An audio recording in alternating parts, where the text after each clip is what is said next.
ఇవాళ అనంతపురంలో ఎన్డీఏ తొలి సభ జరగనుంది. ఈ సభకు ఇప్పటికే ఏర్పాట్లు పూర్తయ్యాయి. కూటమి పార్టీల సూపర్ 6 సూపర్ హిట్ సభ జరగనుంది.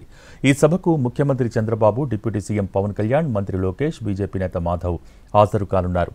బహిరంగ సభకు పెద్ద ఎత్తున ఏర్పాట్లు చేశారు. మొత్తం 3.5 లక్షల మంది హాజరయ్యే అవకాశం ఉంది.